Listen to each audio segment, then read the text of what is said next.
Namo tassa bhagavato arahato sama sambuddhassa.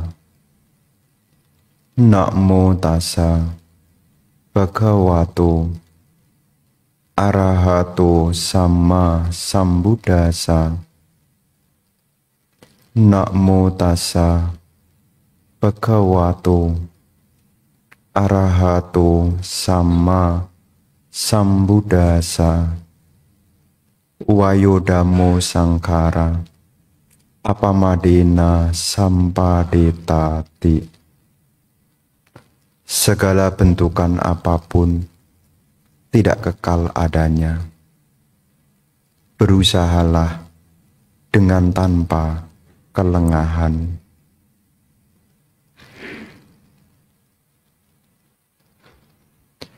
Para bapak, ibu, saudara-saudari yang berbahagia, selamat pagi, terpujilah Sang Buddha, Namo Buddhaya. Merupakan keberkahan bagi kita, di hari ini kita bisa bersama-sama melakukan puja kepada Tiratana, memperkokoh keyakinan kita kepada Buddha, Dhamma, dan Sangha, memperbarui sila, mengingat kembali ajaran-ajaran luhur Guru Agung Sang Buddha, serta di kesempatan hari ini kita punya kesempatan yang baik untuk kembali mendengarkan Dhamma, ajaran Guru Agung Sang Buddha. Para bapak dan ibu, saudara-saudari sekalian, merupakan keberkahan bagi kita di dalam kehidupan saat ini. Kita bisa bertemu dengan Dhamma. Kita juga bisa praktek Dhamma. Ini adalah sebuah keberkahan. Karena dari sekian banyaknya orang, tidak semua orang punya kesempatan. Seperti halnya ibu bapak sekalian yang terkhusus yang ada di sini. Punya kesempatan untuk mendengarkan Dhamma, punya kesempatan juga untuk praktek Dhamma. Terkhusus ya di sini mengacu di Pusdiklat. Satu keberkahan ibu bapak bisa praktek berdana, bisa praktek menjalankan sila, termasuk juga punya kesempatan untuk pengembangan batin di dalam cita bhawana. Dan ini patut kita syukuri, karena kemunculan Buddha itu merupakan sebab dari kebahagiaan. Kemunculan seorang Buddha menjadi sebab dari kebahagiaan. Mengapa? Karena kemunculan Buddha itu menjadi penunjuk arah. Di dalam Dhamma disebut tumhehi kicang matapang atakaro tatagato. Sang Tathagata adalah penunjuk arah. Engkaulah yang harus berusaha. Jadi dalam kehidupan ini kita punya keberkahan. Kita punya keberuntungan karena kita punya kesempatan untuk diberi petunjuk arah. Masalahnya adalah kalau sudah ditunjukkan arah kembali kepada kita. Kita mau mengikuti atau tidak. Tetapi menjadi keberkahan tersendiri ada yang menunjukkan jalan. Makanya kemunculan Buddha disebut sebagai sebab kebahagiaan. Kebahagiaannya di mana, Bante? Kita tidak akan tersesat. Bahkan kita tidak mungkin menyesatkan. Kenapa tidak mungkin tersesat? Karena Sang Buddha sudah tunjukkan arah. Guru Agung Sang Buddha ini disebut sebagai Anuttaro Purisa Dhammasarati, pembimbing manusia yang tiada taranya. Maksudnya apa pembimbing manusia tiada taranya? Tidak hanya membimbing manusia menuju alam bahagia, tidak hanya membimbing manusia mencapai kesuksesan duniawi, tetapi beliau juga bisa membimbing manusia menuju nibbana. Jadi ajaran Sang Buddha itu sangat lengkap. Meraih kesuksesan duniawi, Sang Buddha juga tunjukkan.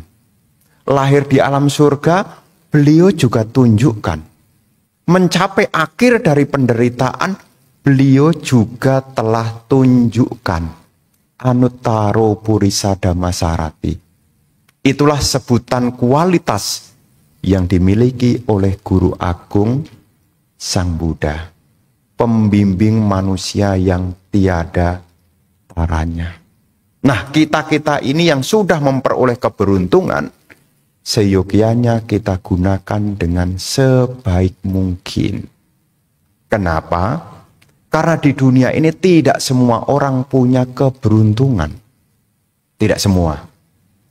Di dalam Dhamma, terkhusus dalam kitab suci Anguttara Nikaya kelompok 3, poin 29, yang berjudul Anda Sutta, ini saya ulang kembali. Tidak semua orang punya keberuntungan. Di dalam Anda Sutta disebutkan di dunia ini ada 3 jenis orang. Orang yang pertama dikatakan orang yang tidak beruntung. Yang dalam bahasa Pali disebut sebagai Anda. Bukan bahasa Indonesia ya. Dalam bahasa Pali disebut Anda. Anda itu artinya orang buta. Ini adalah orang yang tidak punya keberuntungan. Disebut sebagai orang yang dalam bahasa Pali sebagai orang yang buta atau Anda. Kenapa dikatakan tidak punya keberuntungan? Karena jenis orang yang pertama ini adalah orang yang satu, dia tidak tahu bagaimana mendapatkan kekayaan dan bagaimana mengembangkan kekayaan. Selain itu juga, dia juga tidak tahu apa itu hal-hal yang bermanfaat, apa hal-hal yang tidak bermanfaat. Dia tidak tahu juga apa yang terpuji, apa yang tercela, apa yang tinggi, apa yang rendah. Singkat kata, orang ini tidak tahu tentang bagaimana membuat kebajikan. Ini kategori jenis yang pertama. Orang yang dalam hidup ini tidak punya keberuntungan. Lahir dalam kondisi buta. Butanya ini adalah buta spiritual. Dia tidak punya tahu caranya mengumpulkan kekayaan. Dia juga tidak tahu bagaimana membuat kebajikan. Makanya disebut sebagai orang buta. Setiap orang punya 2 mata, tapi dua-dua matanya itu tidak bisa melihat. Ini adalah orang yang tidak beruntung. Apakah ada di sekitar kita? Ada juga. Tapi kita jangan sampai menjadi bagian dari orang yang pertama ini. Kita harus bercermin kepada diri kita sendiri. Apakah kita kategorinya yang pertama? Sepertinya tidak kok Bante. Berarti karma baik tuh. Ya. Oh, sepertinya tidak Bante. Saya tidak seperti yang nomor 1. Selain ada jenis manusia yang disebut sebagai Anda dalam bahasa Pali, kemudian yang kedua, ada manusia yang disebut sebagai Ekacakku, memiliki mata cuma 1. Ini dikatakan beruntung, tapi ya tidak beruntung juga. Kenapa? Orang yang punya jenis mata Eka1, Ekacakku, matanya cuma 1, dia yang dia pikirkan adalah bagaimana mendapat kekayaan. Pokoknya caranya tidak peduli. Ya, entah baik, entah buruk, entah jujur, entah curang, entah dengan kerja keras, entah dengan menipu. Pokoknya endingnya yang penting cuan. Dan orang ini dikatakan tidak beruntung. Kenapa? Ketika situasi berubah dia menderita. Belakangan ini saya ngomong-ngomong. Ya, dengan Romo Surya. Ya, Romo Surya ini perumah tangga. Ngomong-ngomong. Apa yang diomongkan?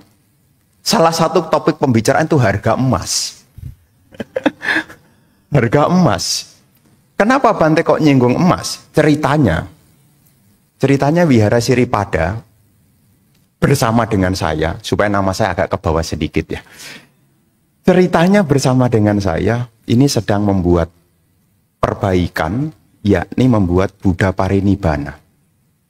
Dan nanti rencananya, itu mau dicor. Dan di dalam pengecoran itu rencana karena belum jadi,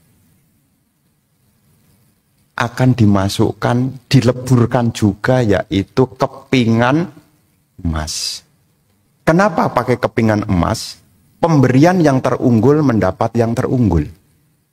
Pemberian logam itu yang paling unggul adalah emas. Batu yang paling unggul adalah diamond, permata. Nah, karena memberi yang terbaik, pengurus bersama dengan saya ngomong, wah Bante, untung loh Bante, untung dia bilang. Beli emasnya sudah sebulan yang lalu. Masih 1,5. Sekarang Bante sudah 1,8. Wah Bante, kekayaan kita ini kok makin hari kok makin tidak ada nilainya ya Bante. Dalam hati saya. Iya ya, benar juga ya. Dulu 1 gram 1,5. Baru 2 bulan kemudian 1,8. Wah, kekayaan yang diperoleh dengan cara yang begitu susahnya cepat sekali menaling perubahan. Kalau seseorang yang matanya itu hanya 1, dia akan menderita. Aduh, kekayaanku jadi berkurang, padahal masih ada. Ya. Dia sangat menderita. Kenapa? Karena yang dia pikirkan adalah bagaimana menambah kekayaan, dan dia tidak ingat bahwasanya kekayaan ini juga sifatnya tidak kekal. Nah, orang yang bermata 1, ya, ciri dari orang yang bermata 1 itu gampang menderita kalau kekayaannya berubah. Belum sempat beli dolarnya sudah keburu naik. Itu menderita juga tuh. Kalau tahu begini, kemarin saya udah beli duluan, saya borong. Oh, dia juga menderita. Jadi jenis yang pertama ini adalah orang yang sangat orientasinya kepada materi. Bahkan hari Minggu tidak ada waktu ke wihara. Buka toko. Kan bagus Bante semangat. Iya bagus sih, buka toko terus-terusan sih bagus sih. Bahkan libur ada tuh orang tuh. Setahun itu libur cuma sekali. Sinjia. Buka toko terus. Apa salah Bante? Ya enggak salah sih. Tetapi ketika nanti kekayaannya berubah, dia sangat kecewa. Ditambah lagi kalau dia makin hari makin tua. Belum sempat menikmati, keburu sudah tua. Saya tidak ngomong keburu sudah mati loh ya. Ya, saya tidak ngomong begitu ya. Ya, sangat menderita. Ini kalau orientasinya adalah jenis orang yang cuma punya mata adalah cuma 1. Itulah pentingnya kenapa kita perlu mendengarkan Dhamma. Mungkin sekarang kita jenisnya orang yang bermata cuma 1. Dengan kita mendengarkan Dhamma, kita diingatkan dalam hidup ini yang kita butuhkan selain harta materi, kita juga perlu memiliki harta berupa kebajikan. Makanya Sang Buddha menyebut orang yang punya keberuntungan dari 3 jenis orang ini, orang yang punya keberuntungan adalah orang nomor 3 yang disebut sebagai dwicakhu. Orang yang punya mata 2. Satu sisi dia bisa memperoleh kekayaan dengan cara yang benar. dan satu sisi dia juga tahu mana kebaikan, mana keburukan, mana hal yang mulia, mana yang rendah, mana yang terpuji dan mana yang tercela. Dia juga tahu mana yang bermanfaat dan mana yang tidak bermanfaat. Makanya satu keberuntungan nih, hari Minggu bisa datang, puja bakti. Ini keberuntungan. Untuk apa Bante? Dalam rangka supaya kita menjadi manusia yang punya keberuntungan, punya mata dua. Belakangan ini sih banyak alasan. Maaf Bante, saya tidak ke Pusdiklat. Tapi kita ngikutin kok Bante dari YouTube. Rumahnya itu deket sini, padahal cuma di Navapak sini loh, deket sini loh. Pakai YouTube. Ya. Kecuali jauh, yang tidak ada Bantenya mungkin jauh. Di Papua sana mungkin. Ya cari Bante cuma satu loh, di Papua cuma Bante Senajaya itu di Sorong. Mungkin dia tinggalnya di Jayapura, Manokwari, ketemu Bante, ya terpaksa nontonnya lewat YouTube. Ya tinggalnya di Navapak, Poresta. Nonton damanya lewat YouTube. Ini adalah hal yang perlu kita renungkan. Anda tinggal di mana nih? Ya. Giri Loka, jalan kaki aja udah sampai kok. Mosok Bante, iya dari jam 5 aja tuh. Nanti juga sampai Giri Loka seberang juga kok. Jadi kita menjadi orang yang beruntung. Kalau kita punya dua mata. Satu, tahu bagaimana mencari penghidupan. Dua, juga tahu bagaimana membuat kebajikan. Ini keberkahan. Di dalam akhir dari sutta itu, Sang Buddha menyebut, kita hendaknya bergaul dengan orang yang punya dua mata ini. Dan Sang Buddha mengingatkan kita, jangan sampai kita bergaul dengan orang yang buta dan juga orang yang punya mata cuma satu. Kalaupun tidak bergaul dengan mereka, minimal kita menjadi bagian dari orang yang memiliki dua mata. Kenapa? Karena kalau tidak kita ingat pada Dhamma, maka kita tidak akan muncul sebuah keyakinan. Keyakinan tentang apa Bante?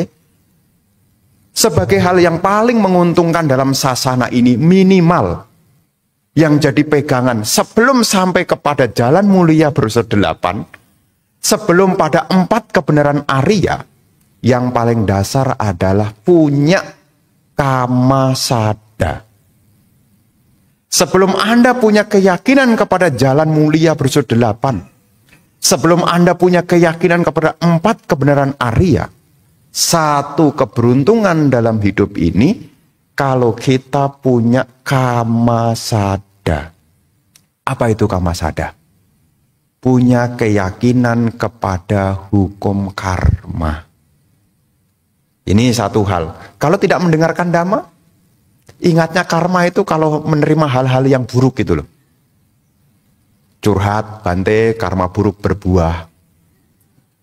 Jadi ceritanya hanya karma buruk itu taunya hanya sebelah.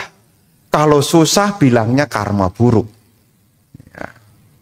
Dan dalam kehidupan ini Ibu Bapak, saya katakan menjadi keberuntungan ketika kita mendengarkan Dhamma, minimal kita sering mendengar pengulangan tentang hukum karma. Apa yang muncul dalam kehidupan ini tidak ada yang kebetulan. Apa yang kita terima dalam kehidupan ini tidak ada yang tiba-tiba. Kalau seseorang tidak punya keyakinan, dia hanya berhenti pada meminta, meminta, dan meminta. Bahkan ketemu Bante cuma bisa minta. Bante tolong doakan. Setiap kali ketemu tolong doakan. Tolong doakan. Hanya bisa meminta. Ya. Bahkan keberuntungan itu secara Buddhis tidak ada yang kebetulan. Bukan dengan meminta, tetapi Anda harus menanam. Karena keberuntungan yang kita peroleh itu bukan hasil dari doanya seseorang, tetapi hasil dari kebajikan yang kita upayakan. Nanti Anda searching. Ini kita ngomongin yang lingkungan kita sendiri. Kira-kira Bante yang doanya manjur yang mana ya? Nih kadang-kadang umat Buddha kalau tidak punya keyakinan, berbondong-bondong mencari Bante yang doanya manjur. Tidak terpikirkan bahwasanya apa yang ditanam itulah yang akan dipetik. Ya. Pokoknya di sana pokoknya cari air aja. Enggak percikan. Baru datang, percikin yang banyak Bante. Giliran berdana, maaf ya Bante ini tanggal tua ya. Ya.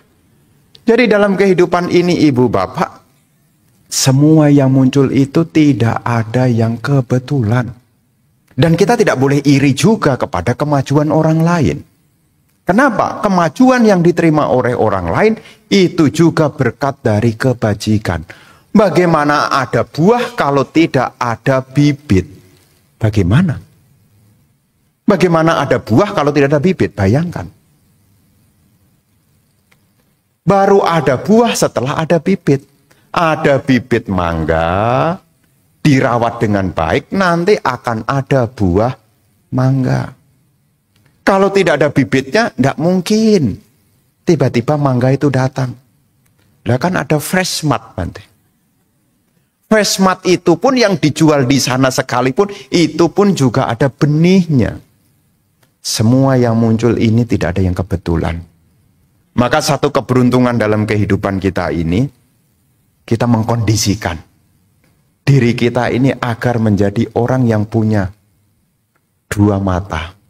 Salah satu mata yang pertama adalah tahu bagaimana membuat kekayaan, tahu juga bagaimana membuat kebajikan. Kenapa topik ini perlu diulang-ulang? Karena makin hari segalanya mengalami perubahan. Yang dalam bahasa populer sekarang, saya sih tidak ngikuti, hanya dengar-dengar, lama-lama nular juga. Katanya kondisinya sedang tidak baik-baik saja. Tetapi kita jangan sampai lengah. Meskipun kondisi sedang tidak baik-baik saja, kita jangan sampai lengah. Karena ketakutan tidak akan membawa perubahan apa-apa. Kekecewaan juga tidak akan merubah kita jadi apa-apa. Maka dengan kita ingat ajaran Sang Buddha, seperti pesan Guru Agung Sang Buddha yang terakhir kalinya, Wayodamo Sangkara Apamadena Sampadeta. Segala bentukan ini tidak ada yang kekal. Jadi kalau seandainya ada perubahan, Anda jangan takut. Kalaupun ada perubahan, Anda jangan khawatir. Terus apa yang harus kita lakukan, Bante? Apamadena Sampadeta. Berjuanglah dengan sungguh-sungguh.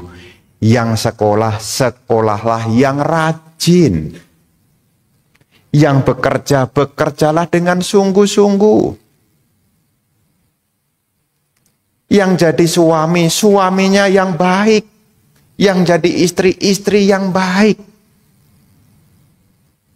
Kalau kebaikan-kebaikan ini dilakukan, maka kebaikan ini akan mendatangkan keberkahan. Karena segala sesuatu yang muncul, tidak ada yang kebetulan. Maka satu keberuntungan dan satu kebahagiaan dalam hidup kita. Di dalam syair Dhammapada dikatakan, sungguh bahagia dalam hidup ini. Di saat kita butuh, ada orang yang membantu. Ini sungguh bahagia. Di saat butuh ada orang yang membantu. Ini sungguh bahagia. Sungguh bahagia juga dalam hidup ini kalau kita punya rasa cukup. Dan sungguh bahagia juga sebelum ajal datang kita punya kebaikan. Dan di akhir dikatakan sungguh bahagia ketika kita mampu melenyapkan noda-noda batin. Untuk yang pertama dan yang kedua, sungguh bahagia. Di saat kita membutuhkan, kita punya orang yang membantu. Orang yang membantu itu juga tidak kebetulan. Senang dibantu atau senang membantu? Senang dibantu atau senang membantu? Umumnya orang akan Bante, kalau banyak yang membantu kan enak Bante. Orang akan bantu kita kalau kita awalnya membantu. Hukum karma itu berlaku. Maka inspirasi yang harus kita munculkan dalam kehidupan kita, meskipun kondisi di luar kita mungkin mengalami perubahan seperti cuaca, kadang hujan, kadang panas, ada hujan, kadang panas. Ya seperti Bapak ini, tahu nih Bapak ini. Meskipun hujan panas, kemana bawa payung loh. Ini di depan saya lihat dari tadi. Wih, kok bawa payung? Oh saya udah tahu. Kenapa bawa payung? Karena cuacanya tidak menentu. Takut nih nanti kalau ada masalah, nanti tiba-tiba turun hujan, parkirnya di ujung dekat Samsat sana. Nah, tetap tenang tuh, bawa payung. Demikian pula dalam kehidupan ini, sebelum ajal itu datang, kita akan bahagia. Kalau dalam hidup ini kita punya kebaikan. Karena dalam kehidupan ini, semua yang muncul itu ada kondisi-kondisinya. Di dalam syair Dhammapada disebutkan, Arogya Paramalabha. Keuntungan terbesar adalah kesehatan. Orang yang punya kesehatan itu juga tidak kebetulan. Yang lalu saya juga cerita tentang 8 kondisi untuk meraih kesejahteraan. Nomor 1 mesti sehat. Orang sehat itu juga tidak kebetulan. Lah kalau sekarang saya sakit-sakitan terus bagaimana Bante? Saran saya adalah buat kebajikan. Lah saya sudah berbuat baik tapi belum sembuh-sembuh bagaimana Bante? Sembuhnya nunggu sampai selesai. Saya sudah berbuat baik kok masih sakit-sakitan Bante. Karma buruknya terlalu banyak. Tapi minimal kalau dalam hidup ini kita sudah membuat kebaikan, lahir kembali, kita tidak mungkin mengalami sakit-sakitan. Makanya jangan salahkan kelahiran yang sekarang. Ya kalau seandainya dalam kelahiran sekarang ini mungkin dalam tanda kutip masih ada kekurangan-kekurangan, masa sekarang ini adalah waktunya perbaikan. Bagaimana memperbaikinya? Sang Buddha telah menunjukkan tentang kebajikan. Memang kebajikan itu tidak membawa langsung pada kesucian. Tetapi kesucian itu tidak mungkin ada kalau tidak punya kebajikan. Kita tidak mungkin bisa mencapai kesucian tanpa kebajikan, tidak mungkin. Tetapi juga kebajikan tidak bisa langsung. Ya. Tetapi kesucian itu menjadi kondisi bisa dicapai kalau kita punya dukungan kebajikan. Kapan hari itu ada umat yang ngomong pada saya, Bante, sepertinya saya berbuat baik tak kurangin Bante. Loh lah kenapa? Saya takut nanti kalau saya berbuat baik lagi, nanti kan saya lahir lagi Bante. Kan kalau saya mau dapat kebajikan, menambah kebajikan, kan ini proses kelahiran kan makin panjang Bante. Ya memang, tetapi saya katakan, kalau Anda sekarang tidak punya kebajikan, boro-boro mencapai mengakhiri samsara, jatuh duluan di alam samsara. Makanya ibu bapak saudara-saudari sekalian, kita harus perlu mengulang kebaikan. Meskipun itu kecil sekalipun. Jangan pernah meremehkan perbuatan baik, meskipun itu kecil sekalipun. Terus bagaimana Bante? Apakah ada kesaksian-kesaksian tentang kebajikan? Oh banyak. Hanya kesaksian yang pasti itu diambil dari siswa-siswa Arya.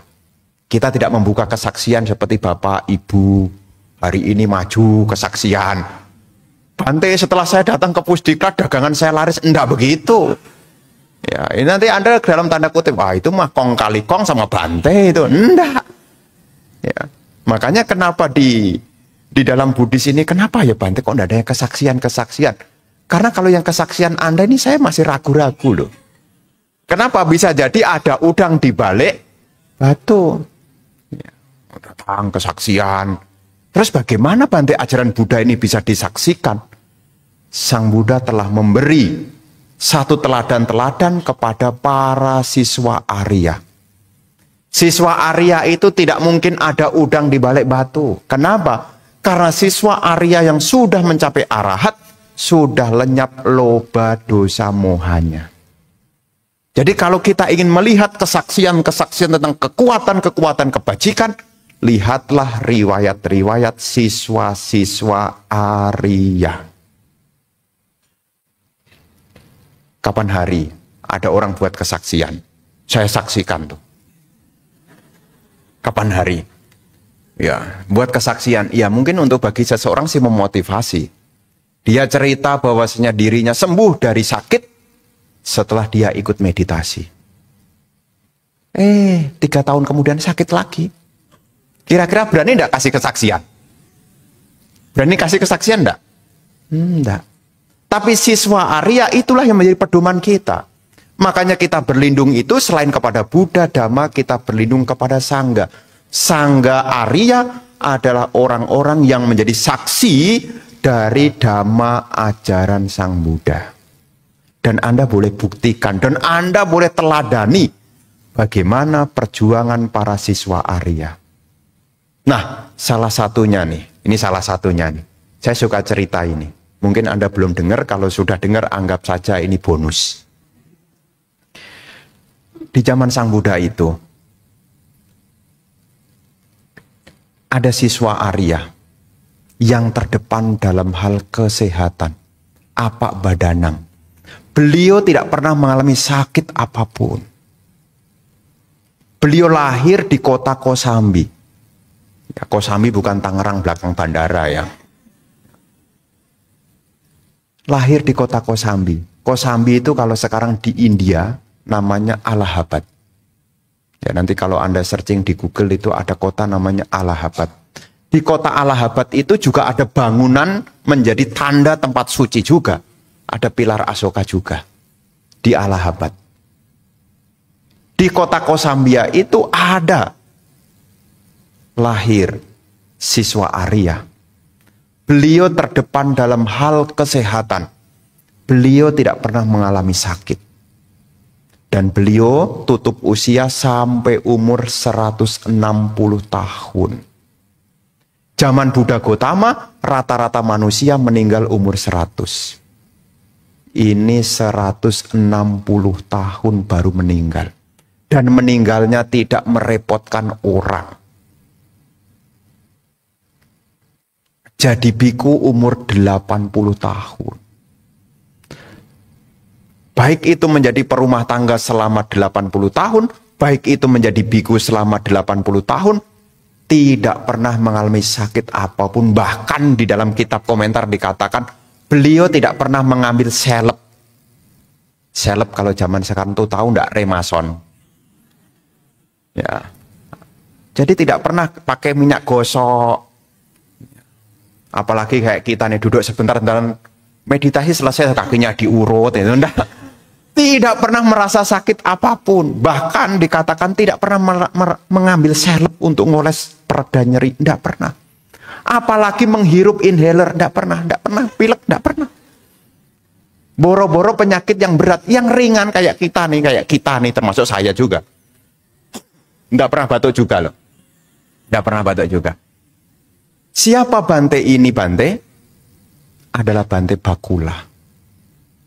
Beliau adalah siswa Arya yang menjadi saksi begitu hebatnya kebajikan.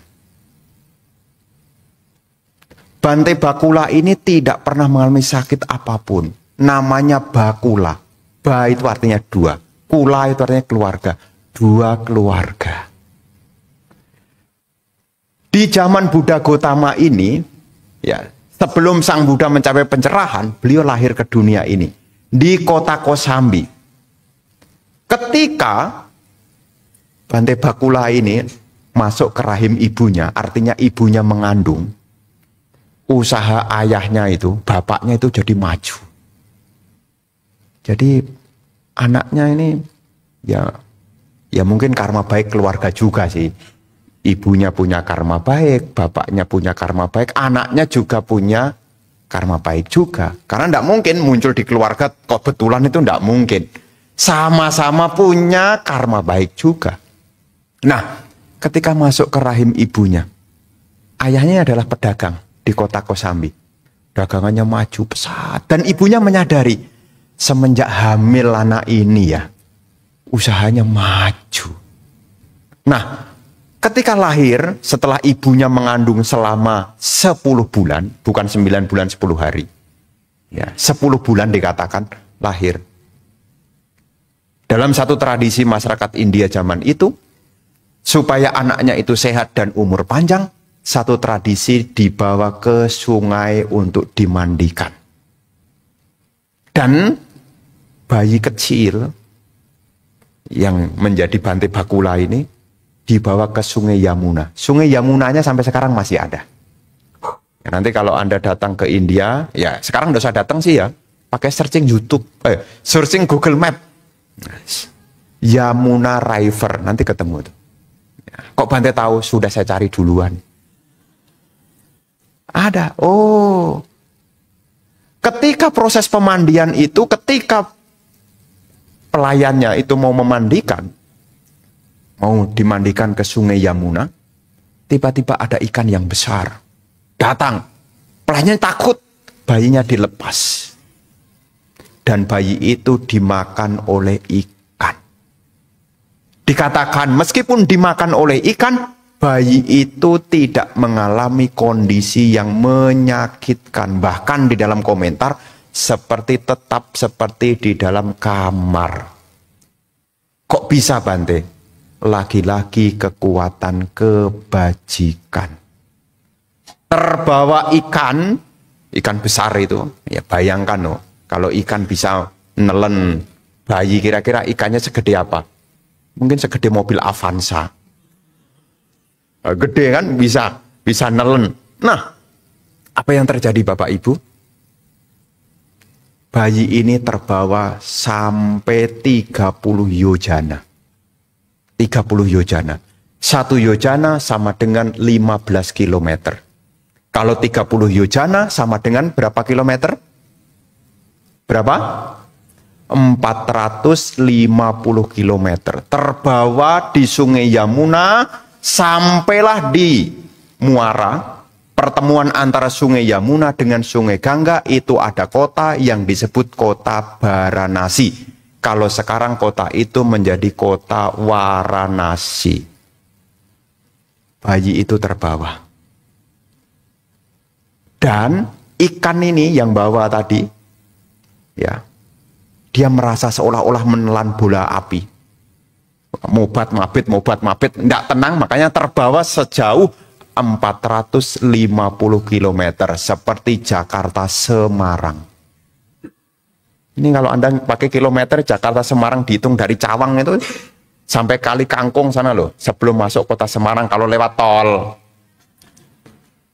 Dan ya, ketemu, terdampar di sana, ditangkap.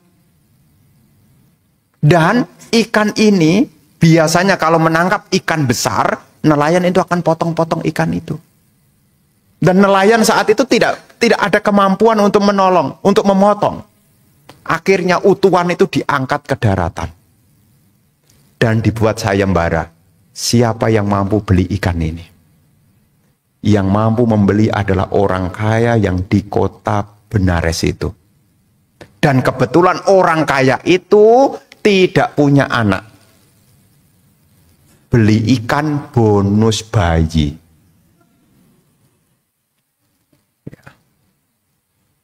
Dan ketika proses mau mengeluarkan itu, biasanya kalau memotong-motong itu urusannya pelayannya.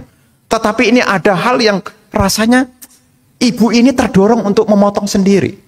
Biasanya kalau belah ikan itu dari perutnya, ini dari belakang. Seret. Ini ibu-ibu nih yang tahu cara belah ikan. Jadi cara bersihkan ikan dimulai dari temboloknya dibuang. Betul kan ya? Iya, karena saya sudah interview duluan. Nah, setelah itu kemudian diketemukan. Terdengar siar berita. Ini cerita kalau zaman sekarang tuh jadi viral. Ada seorang beli ikan, dapat bayi. Bayinya hidup. Dan bayi ini sangat-sangat kulitnya keemasan. Sangat-sangat menarik. Dan sangat viral sekali. Saat itu viral. Terdengar beritanya. Ya, bayangkan nih kalau zaman sekarang nih. Tiba-tiba ada berita di Semarang, ada orang dapat bayi bayinya dari dalam ikan. Oh, berita itu menyebar sampai ke kota Kosambi. Ibu itu ingat, itu jangan-jangan anak saya. Kemudian keluarga dari Kosambi datanglah menuju Varanasi. Dan di situ timbullah pertanyaan, kamu dapat bayi dari mana? Oh, dapat bayi dari ikan. Lah, saya punya bayi. Beberapa hari yang lalu saya mandikan dan dicaplok ikan. Bayi ini adalah milikku. Ibu yang membeli ikan mengatakan, oh tidak, kan sudah saya beli. Apa yang ada di dalam ikan milik si pembelinya. Oh, enggak bisa, ini punyaku. Akhirnya perdebatan ini dibawa kepada penguasa wilayah saat itu. Ya mungkin kalau sekarang mungkin kalau bukan RT ya RW bukan atau kepala desa. Akhirnya mereka sepakat, ya sudah. Yang merasana juga merasa memiliki, yang sini juga merasa memiliki juga. Kalau begitu anak ini dirawat 2 orang ini. Makanya anak ini diberi nama Bakula. 2 keluarga. Keluarga dari Kosambi dan keluarga dari Varanasi. Hidupnya itu sangat-sangat bahagia. Per 4 bulan pindah tempat. Jadi nanti ya pokoknya hidupnya itu liburan aja. Bayangin nanti 4 bulan di kota Kosambi. Nanti setelah 4 bulan di situ pindah lagi ke kota Varanasi. 4 bulan lagi pindah ke kota Kosambi dan seterusnya. Sampai umur 80 tahun dan di kota Benares itu Sang Buddha membabarkan dhamma yang pertama. Berjumpalah di situ. Dan ada dorongan kebajikan masa lalu. Ada keinginan untuk menjumpai Sang Buddha. Makanya setiap pertemuan itu tidak ada yang kebetulan tuh. Rasanya kepengen sekali. Jadi tidak bisa ditolak. Nah jadi kalau Anda punya keinginan yang begitu kuatnya untuk melakukan kebajikan, bisa jadi dukungan karma Anda di masa lampau sangat kuat sekali.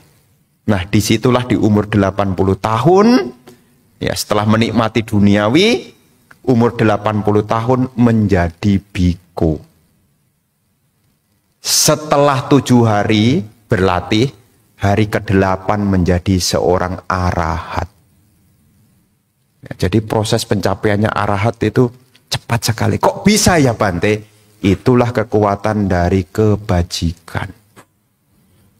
Dan selama hidupnya beliau itu tidak pernah merepotkan siapapun. Bahkan nih, ini rasanya kayak tidak masuk akal ya. Per 6 bulan itu ganti jubah loh. Dia datang ke kota Kosambi, keluarga dari Kosambi nyiapkan jubah dipakai. Dia pindah lagi ke kota Varanasi, keluarga di Varanasi nyiapkan jubah lagi. Jadi ceritanya gonta ganti jubah, gonta ganti jubah. Kok bisa ya Bante begitu? Ya, itulah kekuatan kebajikan. Dikatakan di situ, beliau tidak pernah menjahit. Tidak pernah mengumpulkan kain untuk buat jubah. Bahkan beliau tidak pernah pindah patah. Kok bisa Bante? Karena keluarganya sama-sama dari keluarga kaya. Jadi dari pihak keluarga yang sana support, keluarga sini support. Nggak usah keliling pindah patah. Kenapa? Karena pelayan-pelayan yang selama ini melayani, sekarang nggak ada yang dilayani, yang dilayani sudah jadi biku, ya sudah berdana aja. Kok bisa begitu Bante? Itulah kekuatan dari kebajikan. Kenapa begitu banyaknya kebajikan yang dimiliki oleh Bante Bakula, Bante? Sebetulnya ini dimulai dari tekad beliau di zaman Buddha Anomodasi. Buddha Anomodasi itu kalau di dalam silsilah 28 para Buddha itu, Buddha Anomodasi itu urutan nomor 10. Buddha Anomodasi. Nah, di zaman Buddha Anomodasi itu sakit. Dikatakan di dalam catatan, sakitnya apa? Sakit kembung, masuk angin. Banyak gas di perutnya. Beliau saat itu menjadi seorang yang sudah jadi pertapa. Mendengar kemunculan Buddha Anomodasi, timbul rasa bahagia. Mendengar Buddha Anomodasi sakit perut, kembung tadi, kemudian mencari obat. Obatnya apa? Dikasih ubi. Ya, kapan hari saya ketemu Sinse di Gading Serpong. Setelah dicek begitu, saya dicek sama Sinsenya. Wah, Bante ini di perut banyak gas ini Bante. Terus gimana? Ya, makan ubi cilembu Bante. Biji lembu. Dapatnya dari mana? Dari umat. Oh, semenjak itu kasih cilembu. Cilembu.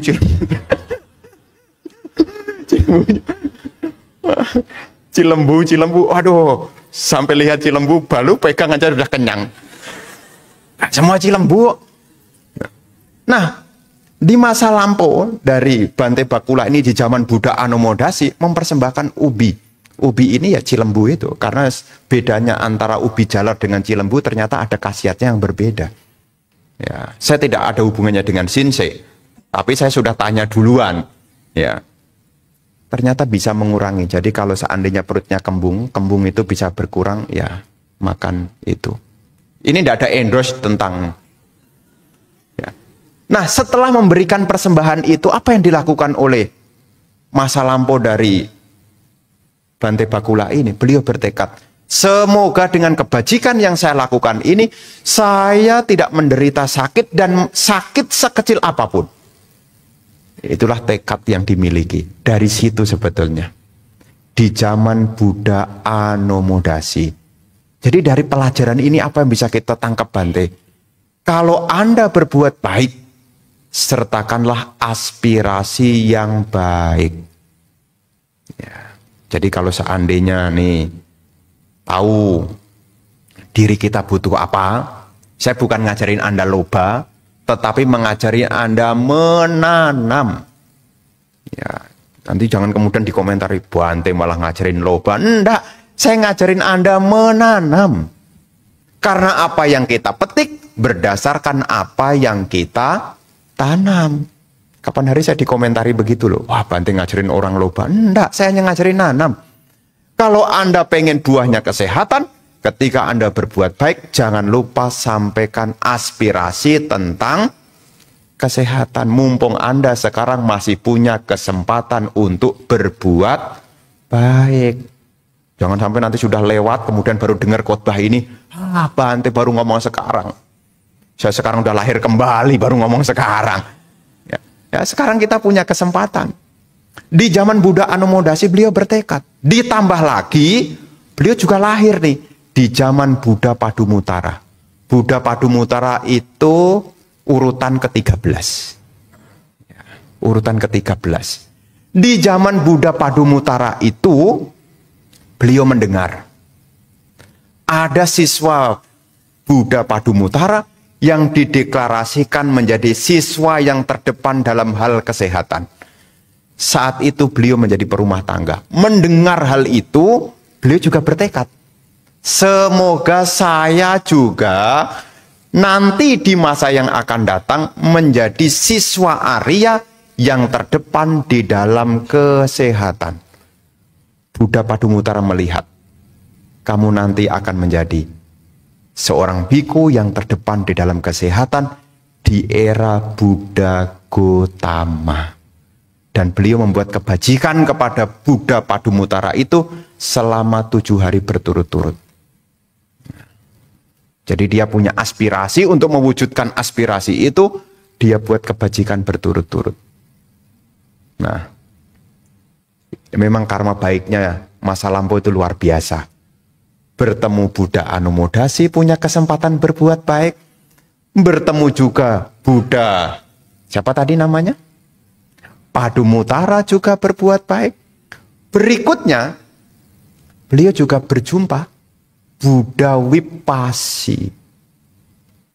Mendengar Buddha Wipasi sakit dan murid-muridnya sakit, beliau mempersembahkan obat juga. Saat itu sedang keracunan, sehingga kulit ya dari Buddha Wipasi dan muridnya itu mengalami ya hijau gitu loh. Kulitnya jadi hijau. Dan beliau memberi obat. Dan itu menjadi kumpulan parami juga. Bertemu Buddha Anomodasi berbuat baik. Bertemu Buddha Padumutara berbuat baik. Bertemu zamannya Buddha Wipasi berbuat baik. Nah, sebelum muncul Buddha Gautama, beliau juga terlahir di masa Buddha Kasapa. Di zaman Buddha Kasapa itu beliau menjadi seorang yang kaya, menjadi seorang kaya. Beliau mau bangun rumah ceritanya. Ya, pada saat mau bangun rumah mengumpulkan kayu, melewati satu kota. Dan di kota itu ada wihara yang rusak. Awalnya mau mencari kayu untuk dipakai sendiri. Tapi beliau berpikir, sementara saya akan perbaiki wihara ini aja dah. Selain dia memperbaiki wihara, dia juga melengkapi kebutuhan-kebutuhan di wihara. Ya, kuti disiapkan, toilet juga disiapkan. Pokoknya kebutuhan-kebutuhan, 4 kebutuhan pokok itu disiapkan. Itulah kenapa waktu zaman Buddha Gautama, beliau tidak punya kekurangan apa-apa. Kenapa? Karena 4 kebutuhan pokok telah diberikan. Sandang, pangan, papan, obat-obatan. Ya, sudah diberikan. Makanya ketika beliau lahir di zaman Buddha Gautama, beliau tidak pernah mengalami kekurangan. Bahkan dikatakan kan beliau tidak berpindah patah. Dari kekuatan kebajikan. Ingat, apa yang ditanam itulah yang akan dipetik. Semua yang muncul tidak ada yang kebetulan. Dan karma baik akhirnya memuncak ketika lahir di zaman Buddha Gautama yang sekarang. Beliau terdepan dalam hal kesehatan. Dan semua ini dimulai dari apa? Dimulai karena tahu tentang kebajikan, karena punya keyakinan kepada hukum perbuatan. Ini yang patut kita renungkan di hari ini. Ya, jadi kita di hari ini punya satu kesempatan yang baik untuk mendengarkan kembali ajaran Sang Buddha, supaya kita menjadi orang yang punya dwicaku, menjadi orang yang punya penglihatan. 2 mata bisa sama-sama melihat, tahu caranya mengumpulkan kebajikan, dan juga tahu caranya mengumpulkan kekayaan. Maka kalau dalam hidup ini kita punya kesempatan untuk berbuat baik sebelum ajal tiba, inilah sebuah kebahagiaan. Inilah yang hari ini Bante sampaikan, mengingat saking semangatnya sampai lewat jamnya. Semoga apa yang hari ini kita lakukan bersama, semoga membawa keberkahan. Dan sekaligus juga saya menyampaikan anumodana. Terima kasih, karena hari ini pas kebetulan juga hari berkelanjutan saya. Ya, tambah hari saya juga tambah tua juga. Ya, saya menyampaikan anumodana, terima kasih atas segala support, dukungan selama ini.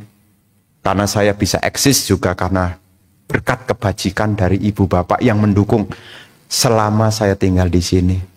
Dan semoga kebajikan ini membawa manfaat, ya terkhusus bagi orang tua saya. Karena orang tua saya yang melahirkan saya. Semoga ibu saya sehat, bahagia, sejahtera. Semoga mendiang bapak saya juga berbahagia di tempat yang barunya. Dan semoga kita semua senantiasa maju di dalam Dhamma. Semoga hal-hal baik selalu mendukung kita. Semoga dimanapun kita berada, semoga kita berjumpa dengan teman-teman yang bijaksana, yang membantu menuntun kita menuju kepada kebahagiaan. Semoga semua makhluk berbahagia, sabe sata bawantu, sukitata. Sadhu.